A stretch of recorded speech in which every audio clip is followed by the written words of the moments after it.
Alhamdulillah kita bisa bergabung kembali bersama-sama untuk mentadabburi firman Allah Subhanahu wa taala. Semoga Allah memberikan kepada kita pemahaman yang benar, ilmu yang manfaat. Allah mudahkan kita mengamalkan ilmu kita. Dan semoga Allah menerima amal baik kita. Kita masih di surat Al-Mu'minun dan kita sudah sampai kepada firman Allah Subhanahu wa taala tentang sifat orang yang beriman. Disebutkan A'udzubillahi minasyaitonir rajim. Bismillahirrahmanirrahim. Ulaika yusari'una fil khairati wa hum laha sabiqun. Mereka orang-orang yang hatinya dipenuhi dengan keimanan. Orang-orang beriman secara otomatis akan tampak iman itu di dalam perilaku-perilakunya, yaitu yusari'una bil khairat, berlomba-lomba di dalam kebaikan. Ini sar'a bukan asra'. Kalau asra' itu orang mempercepat dalam melakukan kebaikan. Kalau sudah sar'a ini berlomba-lomba untuk menjadi orang yang lebih musara'ah.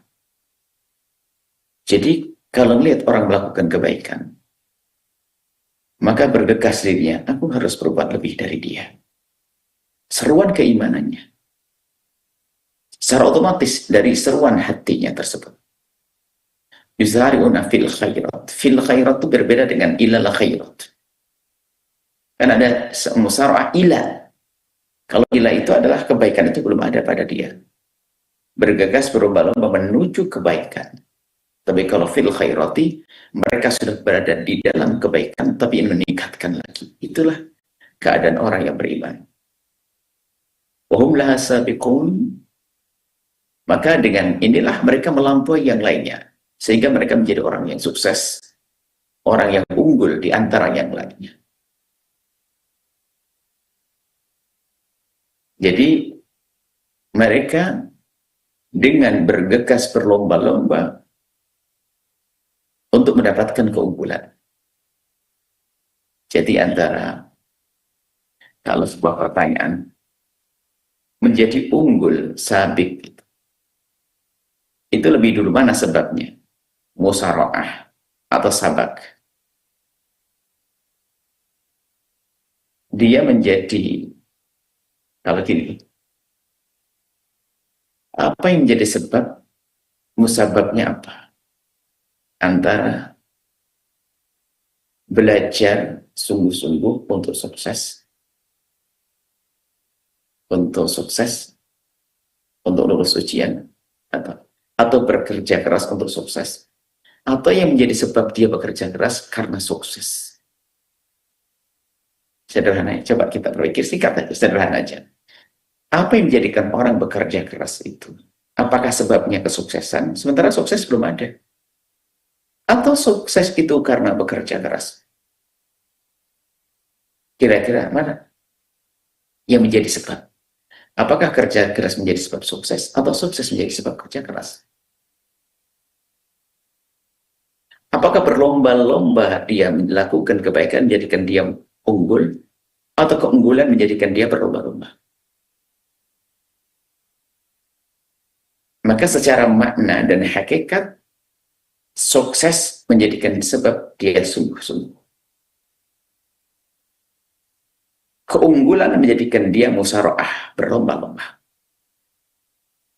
Mungkin Anda berkatakan keunggulan belum terwujud, sukses belum terwujud. Iya, akan dari sukses yang ada di dalam dirinya, kesadaran akan kesuksesan, itu penting bahwasanya untuk menjadi unggul itu penting, maka menjadikan seseorang bersungguh-sungguh atau berlomba-lomba.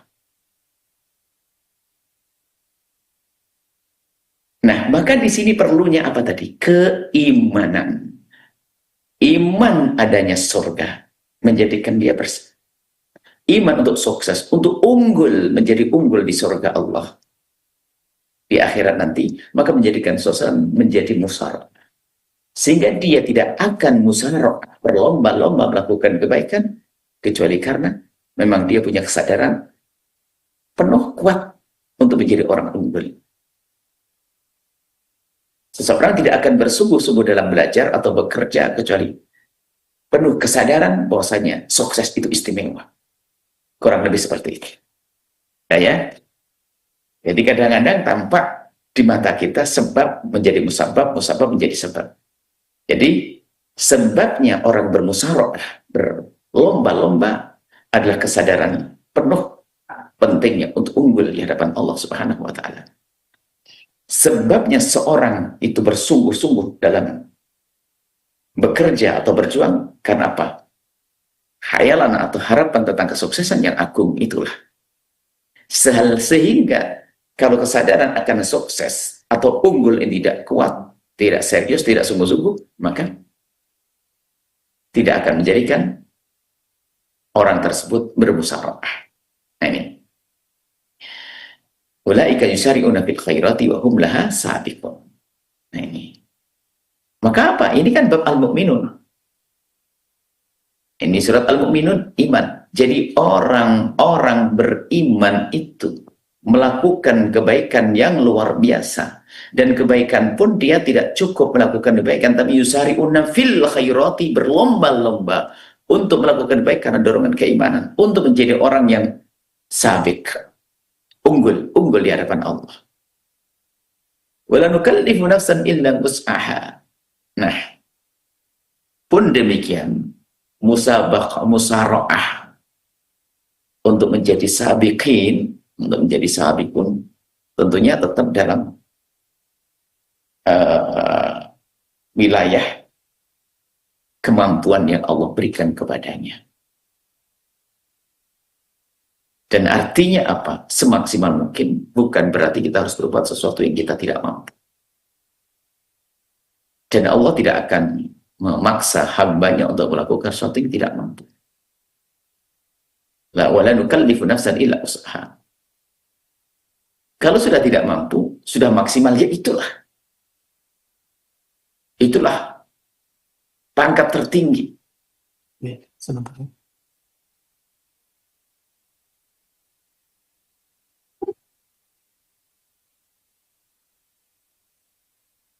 Itulah pangkat tertinggi.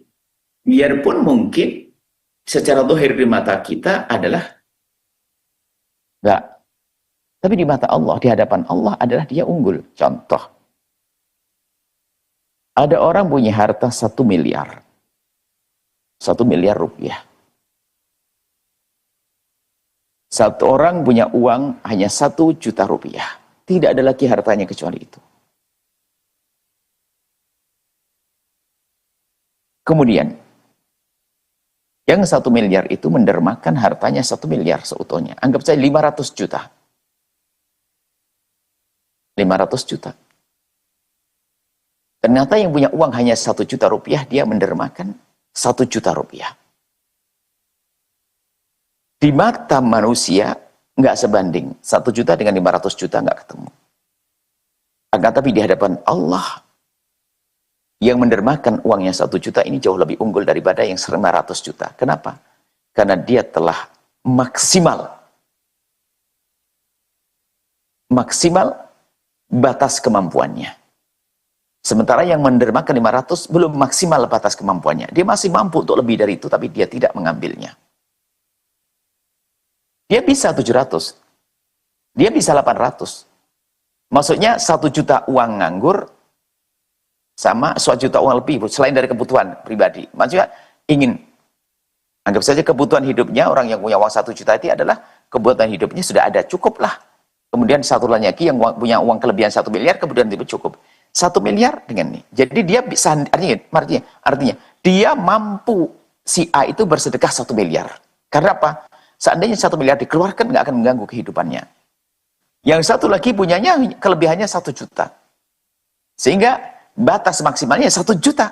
Kalau lebih dari itu akan mengganggu kehidupan keluarganya. Kemudian, betul, 1 juta didermakan. Yang satu lagi yang punya 1 miliar adalah 500 juta. Maka di hadapan Allah yang unggul adalah yang 1 juta. Kenapa?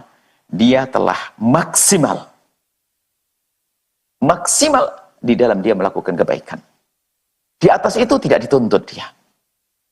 Sementara yang 500 juta, dia istimewa berbuat baik, tapi dia tidak bisa mengungguli. Maka yang sabik, yang unggul adalah tadi yang maksimal. Ini belum maksimal. Kenapa belum maksimal? Dia masih bisa 600 juta, bisa 700 juta, bisa 900 juta, bisa 1 miliar. Maka inilah senilai ini gambarkan Nabi, dirham, 1 dirham yang didermakan bisa melampaui 1000 dirham. 1 juta bisa melebihi 1 miliar, isyarat Nabi seperti itu.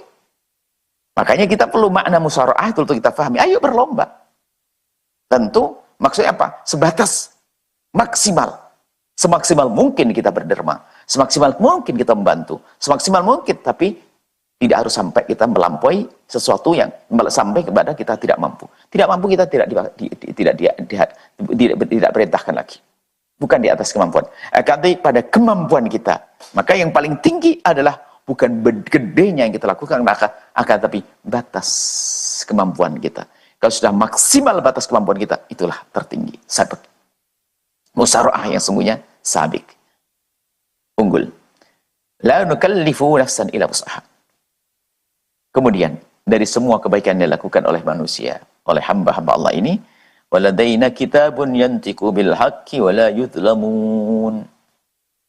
Allah menyebutkan, Allah punya catatan yang akan selalu menyampaikan yang benar, gak akan ada kurang. Gak ada yang salah tulis. Allah Maha Tahu dan Allah tidak akan lupa, akan tapi kenapa harus ditulis? Begitulah apa yang Allah berlakukan kepada hambanya. Tentunya di balik itu ada hikmah.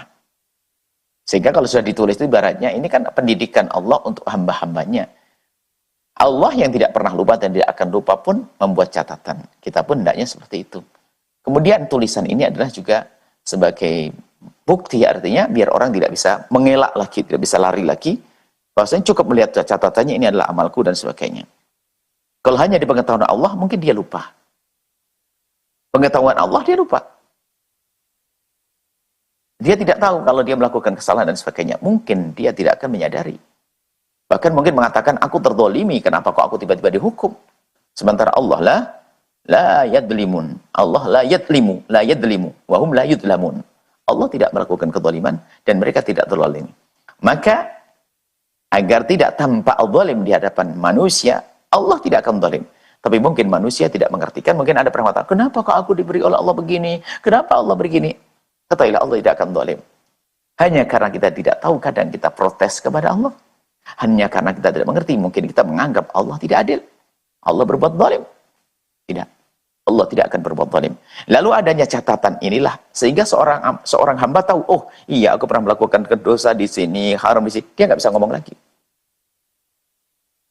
Maka la yudlamun ini adalah di hadapan Allah, Allah sudah tidak akan mungkin berbuat zalim. Allah tidak akan berbuat zalim. Akan tapi untuk merasa tidak berbuat zalim ini, untuk merasa tidak dizalimi, mohon maaf. Untuk agar merasa tidak dizalimi harus tahu dong tentang kesalahan-kesalahan. Di saat dia mendapatkan hukuman. Ada orang tiba-tiba mukul kita, mukul ceplak gitu. Mungkin kita mengatakan, Anda salah, ngapain mukul saya? Tidak salah. Karena tidak diketahui, maka kita menganggap dia bersalah. Akan tapi kalau sudah diketahui bahasanya, kamu tahu enggak kalau harus naik ini pakai sandal? Oh iya, lupa saya. Nah, berarti dia tidak sadar kalau dia melakukan kesalahan. Nah, kitab ini hikmahnya adalah yaitu untuk mengunci mulut kita, untuk mengunci dugaan atau kita melakukan Allah melakukan berbuat zalim. Biarpun sebetulnya nanti di akhirat nggak ada lagi pertanyaan, nggak ada yang bisa bertanya karena semuanya akan ada kesadaran bahwasanya dia melakukan dosa-dosa ini. Akan tapi begitulah pendidikan dari Allah untuk hambanya. Bal qulubuhum, ini sudah selesai tentang orang beriman. Baru sekarang kepada orang-orang yang tidak beriman. Kebalikannya. Bal qulubuhum fi ghamratin min hadza. Akan tapi hati-hati mereka orang yang tidak beriman in fi ghamratin, dalam kebodohan, dalam kedunguan, dalam ketidakbaikan, ketidakbenaran. Min hadza, hadza ini kan isyarahnya adalah kepada sesuatu yang tidak dijelaskan di sini. Maka hadza ini berarti bermacam-macam. Seperti nanti bawahnya ada ada dhamir yang tidak dijelaskan, berarti maknanya sesuatu yang telah disebutkan. Hadza ini adalah segala Al-Quran, Nabi Muhammad, kebaikan dan sebagainya. Ditinggalkan. Hadza di sini ada dosa, maaf kalau tadi. Hadza di sini adalah banyak-banyak kesalahan. Kesalahan yang berlawanan dari pekerjaan orang beriman. Fi ghamratin min hadza. Jadi kesalahan-kesalahan. Seperti itu, dalam kebaikan mereka tidak bergegas, orang yang tidak beriman. Dalam kebodohan, kelalaian, menyekutukan Allah, dan banyak kesalahan min hadza. Bahkan walahum a'malun min duni dzalika hum laha amilun. Bahkan lebih dari itu. Lebih dari kejahatan-kejahatan yang telah disebutkan tadi, mereka orang-orang yang tidak beriman itu punya kejahatan-kejahatan bukan sekedar yang disebutkan tadi. Mereka juga punya inovasi di dalam berbuat jahat. Ini isyarat bahwasanya dunia kebatilan pun mereka punya inovasi-inovasi untuk mengembangkan kejahatannya. Mungkin dahulu minuman keras hanya bentuk seperti itu. Sekarang sudah diolah bermacam-macam model. Judi saja kan dulu bagaimana kisah judi? Hanya orang pergi kemana, ngadu ayam dan sebagainya. Sekarang ada online. Inovasi. Inovasi dalam kejahatan terus. Maka ini peringatan. Kalau memang di sana ada inovasi di dalam kebaikan, kenapa tidak ada inovasi kita untuk mengajak orang agar melakukan kebaikan? Berkembang. Jadi kejahatan itu berkembang. Kenakalan kejahatan berkembang. Minuman dan judi,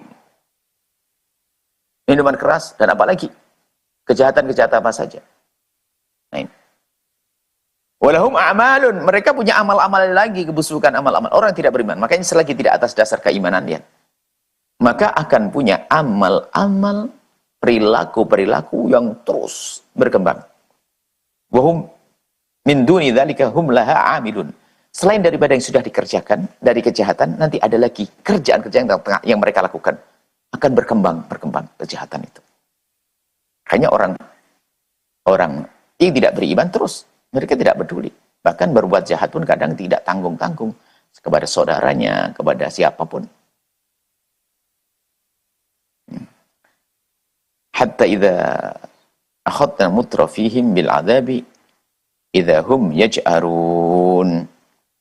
Nah, sehingga sampai akhadna mutrafihim bil adabi. Lah, kalau sudah nanti mereka yang mutrafihim kan yang sukses dah, yang kaya raya, pembesar-pembesarnya. Mungkin kalau terjemahkan di hari ini adalah ya pelaku-pelaku terbesar di dalam dunia kejahatan. Pionir-pionir dalam kejahatan.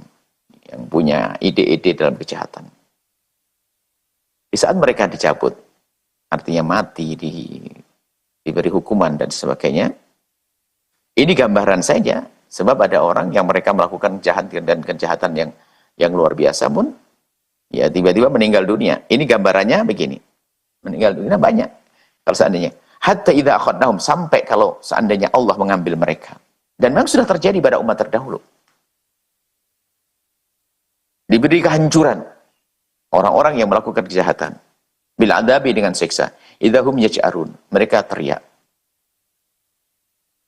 Yaj'arun, minta tolong dan sebagainya. La taj'arul yauma, lalu diseru kepada mereka, tidak perlu kau minta tolong, menjerit-jerit hari ini. Innakum minna la tungsurun, kalian tidak akan ditolong.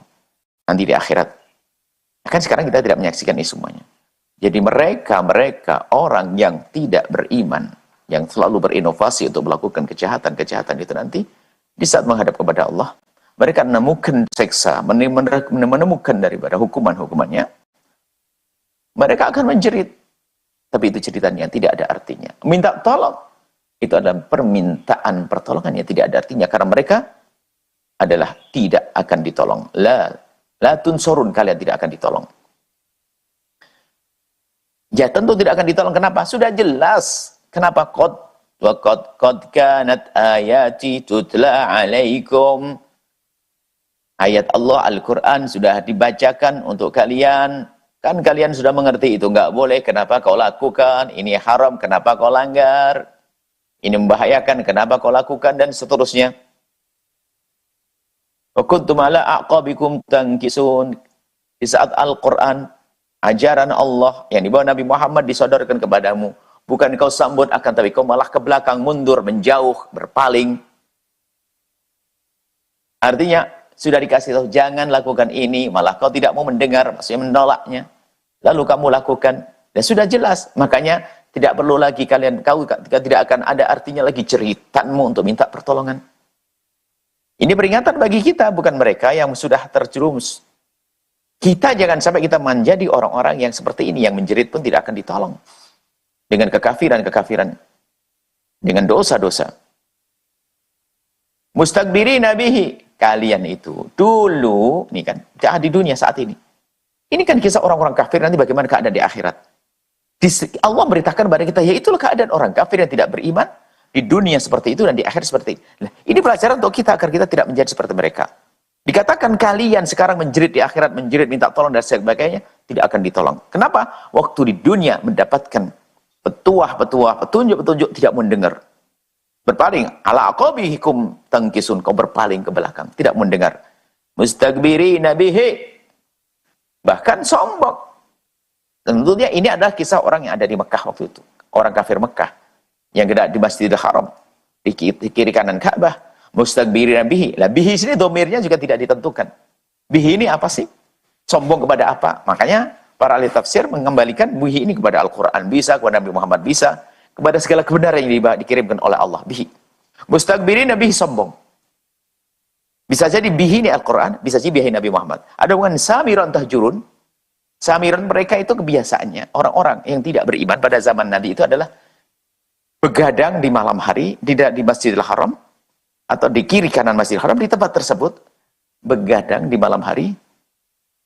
Tahjuruna, mereka menjauhi. Tahjurun ada dalam qiraat, karena al-qiraat Al-Quran ada tahjurun dan tuhjirun. Kalau tahjurun adalah menjauh dari Al-Quran dan Nabi Muhammad, tidak mau dekat dengan Nabi Muhammad, tidak mau dengan Al-Quran. Dalam bacaan lain tuhjirun, artinya tuhjirun itu berbicara kotor tentang Nabi Muhammad, menfitnah Nabi Muhammad dan Al-Quran. Dua-duanya maknanya sah. Tahjurun dan tuhjirun. Mustakbirin, karena kesombongan.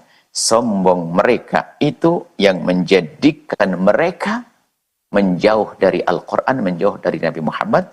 Atau tuhjirun, kesombongan mereka inilah yang menjadikan mereka itu membicarakan Nabi Muhammad, menfitnah Nabi Muhammad, mengatakan Al-Quran, menyebut Al-Quran dengan sebutan yang tidak baik dan seterusnya. Ini kisah-kisah orang-orang yang tidak beriman. Kemudian insya Allah pada pertemuan yang akan datang juga pertanyaan, artinya untuk merenung. Disebut oleh Allah tentang renungan kisah orang beriman nanti untuk kita baca agar kita belajar daripada pertanyaan. Mesti afalam yatadabbaru, afalam ya'rifu, am lam ya'rifu dan seterusnya. Am yaquluna. Nanti insya Allah akan kami bahas pada pertemuan yang akan datang bahwa orang-orang kafir itu sebetulnya sudah diberikan pemahaman di masa hidupnya bahwasanya ini kebenaran, ini adalah kebaikan, ini adalah petunjuk dan seterusnya. Akan tapi mereka tadi ala aqabikum tangkisun, mereka itu adalah dikatakan kalian itu berpaling, tidak mendengar kebenaran yang telah dikirimkan kepada kalian. Ini saja, semoga Allah memberikan kepada kita pemahaman yang benar. Semoga Allah menguatkan iman kita, menguatkan iman kita sehingga dengan iman kita ini kita bisa menjadi orang yang musara'ah fil khairat, sehingga menjadi orang yang sabiquna fil khairat. Ini saja, wallahu a'lam bissawab.